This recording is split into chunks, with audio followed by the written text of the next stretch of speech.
আসসালামু আলাইকুম। দর্শক শুভেচ্ছা নিন। আপনাদের সবাইকে স্বাগত জানাচ্ছি আমি কনক সারোয়ার। দর্শক ১ম এ একটু বলি আমার অডিও নিয়ে বেশ কমপ্লেইন করছিলেন অনেকে। অডিওতে কিছুটা পরিবর্তন আনা হয়েছে। অডিও ঠিক আছে কিনা দয়া করে আমাকে যদি একটু কমেন্টসে জানান। আমার মনে হয় যে আমার জন্য একটু ভালো হয়।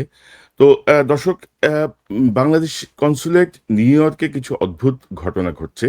অদ্ভুত বলব যে মানে ধরেন যে মাননীয় প্রধানমন্ত্রী জনাব রহমান যা চান, মাননীয় প্রধানমন্ত্রী তারেক রহমান যেভাবে চাচ্ছেন, সেই জায়গাটাতে ধরেন মানে ব্যত্যয় তার রেফারেন্স দিয়েই নানা রকমভাবে এই ঘটনাগুলো ঘটানো হচ্ছে। এবং আমরা যেটা দেখছি যে আ ধরেন গতকাল অর্থাৎ আজকে ৮ই আগস্ট হ্যাঁ, গতকাল আপনার বলা হচ্ছিল যে দর্শক একটু আমার মনে হয় সাউন্ডে কম বলছেন একজন। আমার মনে হয় যে সাউন্ডটা আমরা একটু ১ টা সেকেন্ড ঠিক করে নেই। ওকে। আমার মনে হয় এখন ঠিক হয়ে যাবে। যাই হোক, আ দর্শক আমি যদি বলি যে গতকাল জুলাই বিপ্লবের বর্ষপূর্তি উপলক্ষে বাংলাদেশ কনস্যুলেট নিউ ইয়র্কে একটি অনুষ্ঠানের আয়োজন করা হয়েছিল। সেখানে অনেক ব্যক্তি উপস্থিত ছিলেন। তার মধ্যে গুরুত্বপূর্ণ ব্যক্তি ছিলেন দিনাজপুর ১ আসনে নির্বাচিত এমপি জনাব মঞ্জুরুল। তো মঞ্জুরুল সাহেবের বক্তব্য দিয়ে আমরা একটু শুরু করি যে প্রধানমন্ত্রী আমি যেটি বলছিলাম ১ম এ যে প্রধানমন্ত্রী যা বলছেন এমপিরা আ যেভাবে করছেন খুবই মানে কি বলবো? আমি যদি আপনাদেরকে এমপির বক্তব্য শোনাই পাশাপাশি একজন বাংলাদেশী নিউ ইয়র্ক বাংলাদেশ কনস্যুলেটে এসে অপমানিত হয়েছেন। তার একটা জিনিস বুঝতে না পেরে তিনি বলেছিলেন, সেই জায়গাটায় তিনি অপমানিত হয়েছেন। এই দুটো বিষয় খুব সংক্ষিপ্তভাবে আপনাদের সামনে তুলে ধরব। এমপি মঞ্জুরুল ইসলাম তিনি দিনাজপুর ১ আসনের এমপি। তার বক্তব্যটা আমরা একটু শুনি।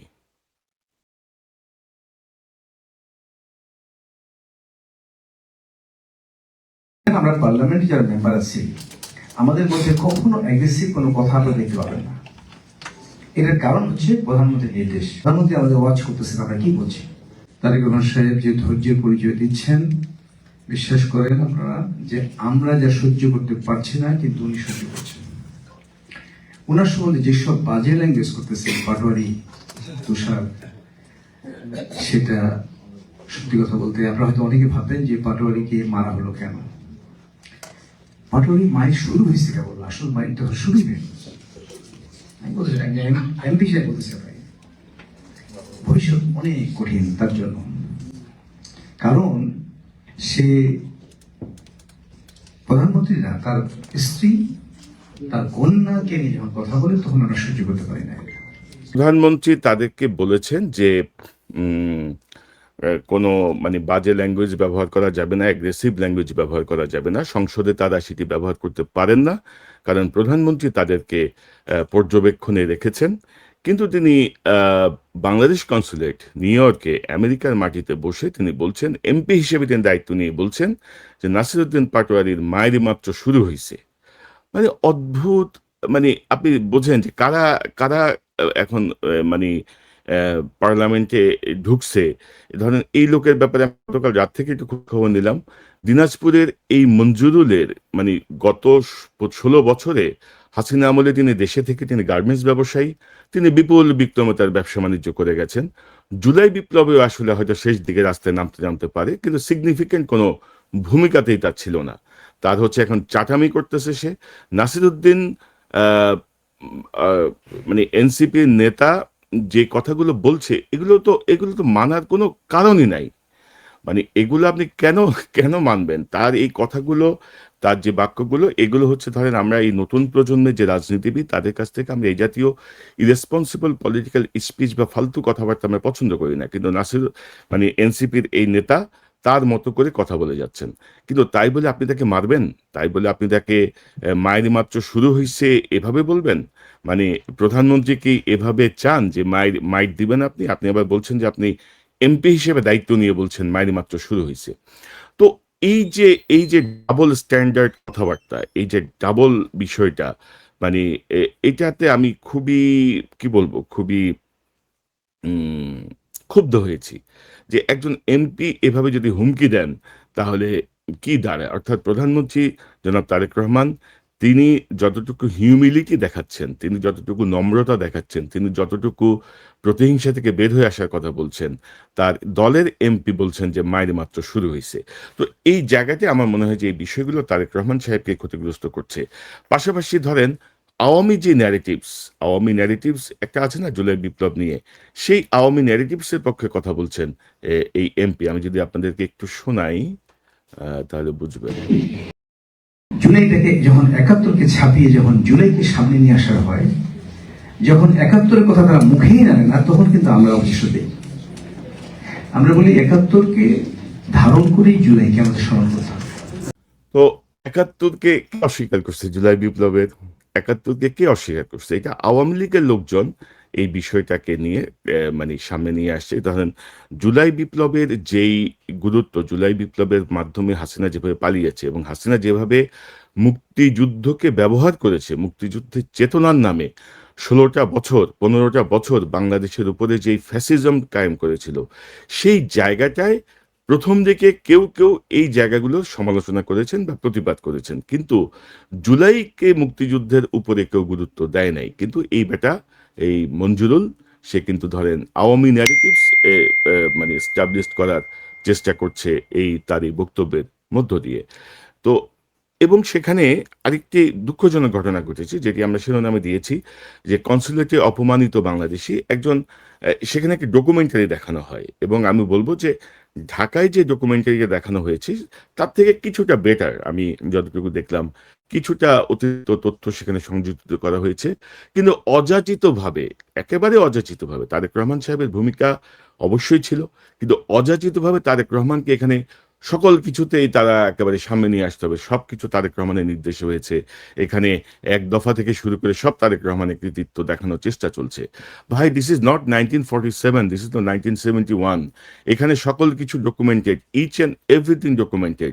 এবং আমি তো বলবো এখনো অনেক ডকুমেন্ট অনেকে প্রকাশ করে নাই, অনেকের মোবাইলে হয়তো আছে, অনেকের কাছে হয়তো অডিও ভিডিও আছে, তারা হয়তো প্রকাশ করে নাই এখনো। তো আপনি গাইড জোরে করলে তো হবে না, এবং গাইড জোরে এই বিষয়গুলো যখন আপনি করতে যাবেন, এই চাটামি যখন করতে যাবেন, সেটি তারেক রহমান সাহেবকে অপমান করা। তারেক রহমান সাহেব নিজেও তো দাবি করছেন না। তিনি জুলাইয়ের অনুষ্ঠানে বলেছেন জুলাই বিপ্লব কোনো দলের বা কোনো গোষ্ঠীর না। জুলাই বিপ্লব হচ্ছে সম্মিলিতভাবে সকল শ্রেণী পেশার বাংলাদেশি মানুষদের একটি প্রয়াস। কিন্তু আপনারা এখানে কিছু চাটার দল, তারেক রহমান সাহেব, সকল কিছুর মধ্যে তারেক রহমান সাহেবকে নিতে হবে। তিনি এক দফা দিয়েছেন, তিনি এই করেছেন, তিনি ওই করেছেন। আরে ভাই, এক দফা ঘোষণা করছে ৩রা আগস্টে নাহিদ ইসলাম। তারেক রহমান সাহেবের যে বক্তব্য দফা এক দাবি এক শেখ হাসিনা পদত্যাগ, এই ঘোষণা তিনি ২০২৩ সালের বিএনপির মহাসমাবেশের আগে থেকে তিনি বলে যাচ্ছেন। এই দাবি, অবশ্যই এই দাবি তিনি করেছেন এবং সেই সময়ও হয়তো করেছেন, আমি এক্সাক্ট ডেটটা বলতে পারবো না। কিন্তু এইভাবে মানে দেখেন যে আমরা কারো ভালো করতে যে, কাউকে মহান বানাতে যে তার কিভাবে ক্ষতি করি। তো ধরেন এই ডকুমেন্টারির শেষে, ডকুমেন্টারিটা দেখানোর পরে একজন ব্যক্তি সেখানে একটা তার একটা প্রতিক্রিয়া দিয়েছেন। আমি যদি আপনাদেরকে একটু দেখাই।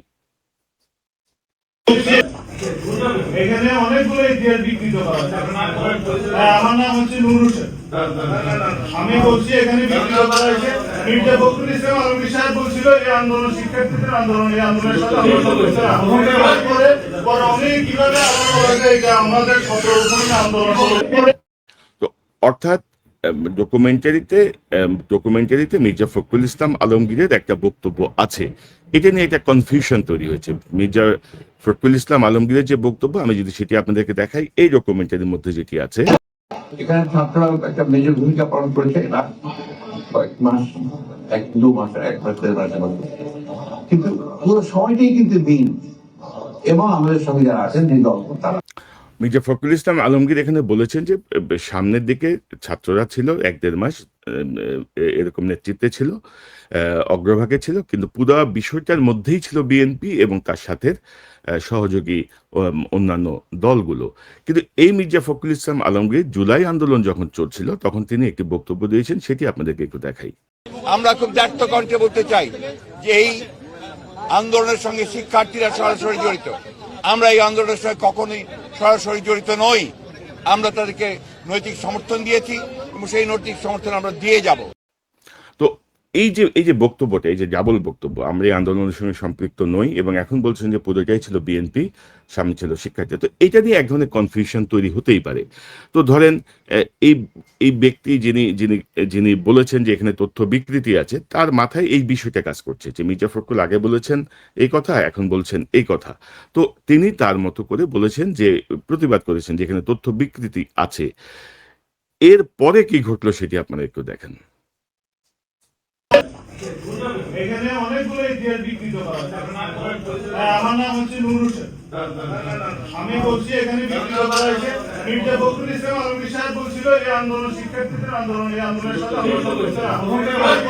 পরে উনি কিভাবে আবার বলা যায় এটা আমাদের ছাত্র উপন্যাস আন্দোলন এখানে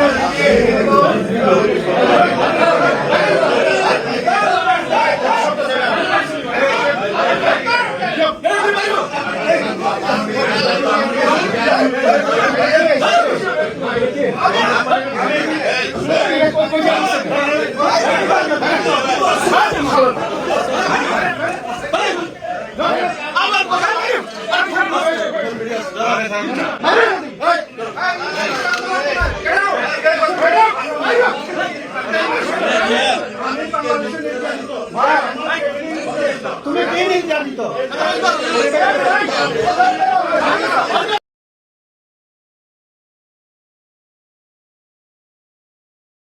দর্শক, আমি যদি আপনাদেরকে দেখাই, এই ব্যক্তি ধরেন সেখানে বিএনপির কর্মীদের একটা অংশ তাকে ঠেলে বের করে দেয়, ধাক্কা দিয়ে বের করে দেয়, এবং আমার কাছে খুব অসহায় লেগেছে। বাংলাদেশ কনসুলেটের গেইটে তাকে ঢুকতে দেওয়া হচ্ছে না, সিকিউরিটি তাকে ঢুকতে দিচ্ছে না।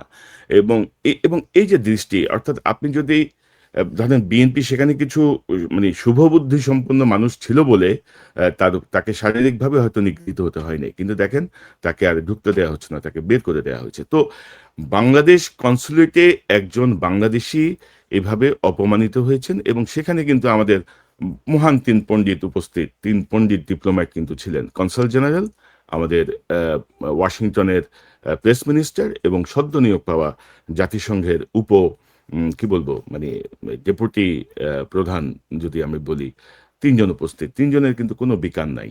অর্থাৎ এই ব্যক্তিটা যে বাংলাদেশ কনসুলেটে ঢুকে যে অপমানিত হলো, তাকে কি বোঝানো যেত না যে পরে অবশ্য তাদের বক্তব্যে এই ব্যাখ্যাগুলো এসেছে, তারা এই বক্তব্যে এই ব্যাখ্যাগুলো দেওয়ার চেষ্টা করেছেন, কিন্তু তাকে কি ইনস্ট্যান্ট বলা যেত না যে ভাই আপনি বসেন, আপনাকে বোঝার ভুল হচ্ছে?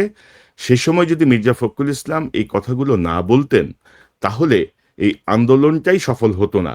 কারণ হাসিনা চাচ্ছিল এই আন্দোলনটাকে বিএনপি এবং জামাতের আন্দোলন হিসেবে একেবারে ট্যাগ দেওয়ার জন্য। সেই সময় মির্জা ফখরুলের এই বক্তব্যটাই ছিল যথাযথ বক্তব্য, কিন্তু সেটি না করে এই যে ব্যক্তিটাকে আপনারা ধাক্কা দিয়ে বের করে দিলেন, সে অসহায়ের মতো কনসুলেটের দরজায় দাঁড়িয়ে আছে, সিকিউরিটি তাকে আটকে রেখেছে, ঢুকতে দিচ্ছে না।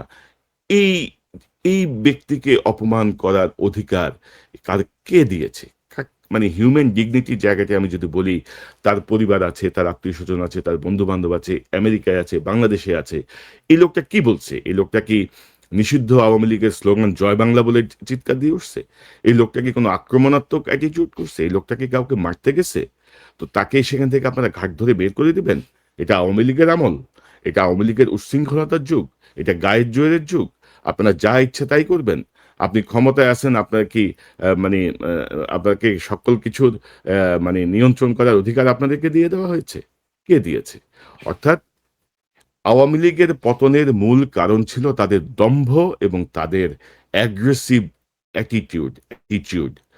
তো সেই জায়গাটাও যদি আমরা বিএনপির মধ্যে দেখি, বিএনপির এমপি যদি বলেন যে মায়ের মাত্র শুরু হয়েছে, একজন লোক যদি একটা বিষয় বুঝতে না পারেন, সে যদি বলেন যে এখানে ভুল আছে, তাকে আপনারা বুঝাই দেন। তাকে আপনি কনসুলেট থেকে মানে ঘাট ধাক্কা দিয়ে বের করে দেওয়ার অধিকার আপনাকে কে দিয়েছে? অধিকার আপনাকে কে দিয়েছে? এগুলো অত্যন্ত দুঃখজনক। হিউম্যান ডিগনিটির এই জায়গায়, বিশেষ করে আমেরিকায়, নিউ ইয়র্কে, আপনি এটা এটা অত্যন্ত দুঃখজনক, অত্যন্ত দুঃখজনক। এবং ধরেন যে এখানে ধরেন প্রেসিডেন্ট ট্রাম্পকে নিয়ে কত রকমের কথা হচ্ছে, কত রকমের কথা বলা হচ্ছে, কত রকমের রিপোর্ট হচ্ছে, ভিডিও হচ্ছে, রিলস হচ্ছে, মিমস হচ্ছে, এ পর্যন্ত বা অন্যান্য সিনেটর, কংগ্রেসম্যান মানে ভাই মানুষ বলতে পারে। এখন নাসিরউদ্দিন পাটোয়ারি যে কথা বলছে এগুলো আমরা কেউ সমর্থন করছি না। বাংলাদেশের কোনো সুস্থ বিবেক সম্পন্ন মানুষ নাসিরউদ্দিন পাটোয়ারির এই বক্তব্যকে সমর্থন করছে না। কিন্তু আহ, তার সেটি বন্ধ করার উপায় কি মাইক দেয়া? বন্ধ করার উপায় হামলা করা? সেই আওয়ামী স্টাইলে যাওয়া যে এই যে কনক সারোয়ারকে থামাতে পারছি না তার বোনকে অ্যারেস্ট করে ফেলো, কনক সারোয়ারকে থামাতে পারছি না তার সম্পত্তি উম, উম, মানে ক্রোক করে ফেলো, বাজেয়াপ্ত করে ফেলো, দখল করে ফেলো, সেই রীতিতে কি বাংলাদেশ চলবে আপনারা মনে করেন? কোনোভাবেই না। তো সেই জায়গাতে আমি বলবো যে আপনারা নিউ ইয়র্কে গত 15 বছরে হাসিনা বিরোধী আন্দোলনে বিএনপি নেতাকর্মীদের, জামাতের নেতাকর্মীদের, অন্যান্যদের অনেক অবদান ছিল, কিন্তু সেই অবদানের জায়গাগুলোকে দয়া করে আপনারা খাটো করবেন না। বিশেষত এই জাতীয় আচরণ প্রধানমন্ত্রী তারেক রহমানকে ক্ষতিগ্রস্ত করবে। প্রধানমন্ত্রী তারেক রহমান যা বলতে চাচ্ছেন সেটি যদি আপনারা বুঝতে না পারেন দয়া করে চুপ থাকেন, ক্ষান্ত দিয়ে দেন। কিন্তু অতি উৎসাহী, অতি আগ্রহী, অতি পাণ্ডিত্য দেখাইতে যায় বাংলাদেশকে অপমান করেন না, তারেক রহমানকে অপমান করেন না। আমি বলবো বাংলাদেশ কনসাল জেনারেল নিউ ইয়র্কে যিনি আছেন আমার খুবই ঘনিষ্ঠ, আমি বলবো যাকে অপমান করা হচ্ছে দয়া করে তাকে জেনে দুঃখ প্রকাশ করেন, সরি বলেন। বাংলাদেশ কনসুলেটে বাংলাদেশিরা বিপদগ্রস্ত হলে যে আশ্রয় নিতে পারে, বাংলাদেশ দূতাবাসে বাংলাদেশিরা বিপদগ্রস্ত হলে আশ্রয় চাইতে পারে, আশ্রয় নিতে পারে, সেই জায়গাটায় সেখান থেকে কাউকে এভাবে অপমানজনকভাবে বের করে দেয়াটা অত্যন্ত দুঃখজনক। তিনজন ডিপ্লোম্যাটের উপস্থিতিতে, এবং এবং তাদের কোনো ভূমিকাই ছিল না, তারা ছিলেন নির্বিকার। তো সেই জায়গাতে আমি বলবো যে তাকে ডেকে এনে অবশ্যই দুঃখ প্রকাশ করুন। সেটি হবে একটি সহজ সমাধান এবং ভবিষ্যতের জন্য একটি দৃষ্টান্ত। কারণ একজন অতিথি যখন বাংলাদেশ কনসুলেটের ভেতরে প্রোগ্রামে গেছেন, তিনি অতিথি, তাকে এইভাবে অপমান করার অধিকার কারোরই নাই।